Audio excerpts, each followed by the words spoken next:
The feminine singular. Let's say you have a word like imra'ah, woman. Imra'atan. Okay, like Prophet Musa's story. Imra'atani tadudan.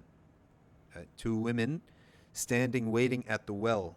If anyone here wants to get married, you have to do the dua of Musa alayhi salam, right? That Musa alayhi salam stood he arrived finally after crossing the desert, after having been basically chased out of Egypt for accidentally killing an Egyptian. He traveled such a distance that was torture. It really, astaghfirullah, I shouldn't say torture because this was a wisdom from Allah Ta'ala, but it was extremely difficult. Okay, and he had burns on his feet, and he hadn't drank for days. Okay, and he came upon, as the Quran says, imra'atani tadudan. I saw a well, and there were two women that were sort of being pushed aside, right?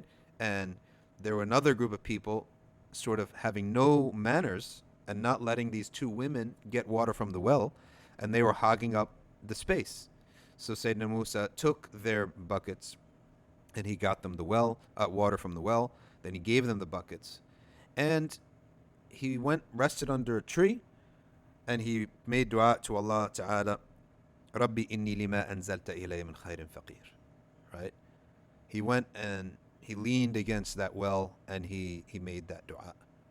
He leans against a tree and he made that dua. Rabbi inni lima anzalta ilayya min khairin faqir. It says, my Lord, I am for what you have decreed for me or destined for me of the good in need. So I'm in need of the good that you have already destined for me. So this dua is so full of adab. It's basically saying, oh Allah, I know that you have already destined for me so much good, but I'm in need of it right now. In other words, that's basically what he's saying. I'm in need of it. Okay? I'm in need of it. And that is the dua of marriage. If you want to get married, recite that ayah. And what happened? Immediately, that same day, all right, one of them came, tamshi ala istihya, one of them came walking modestly, all right, and she said, Inna abi yad'uka liyajziyaka ajra ma saqayta lana. Now my father wishes to come and repay you a reward, okay, compensate you for what you've done for us.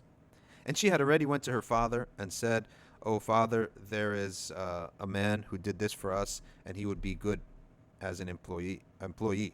Okay. Now, when it comes to marriage, from the attributes of modesty is that you don't address it directly. Okay. And she didn't. She said he'd be a good employee. Inna khayra man istajarta al-qawi al-amin. The best that you can hire is someone strong but trustworthy. And the father understood that she's also saying he would be a good husband, possibly, right? In any event, if you're here for the grammar, it's just a little tangent that I couldn't help myself, because sometimes grammar gets a bit dry, and what are we here for? What do we do in Arabic for? It's for the Quran, right? So this is an example in the Quran, the word imra'atani tadudan. In any event, he did engage her, and the mahr, the sadaq, was 8 years of employment. Okay, 8 to 10 years of employment. Then he can marry her. Okay, and by the way, a mahr or sadaq can be paid later. You can marry and pay the mahr or the sadaq later, or over time.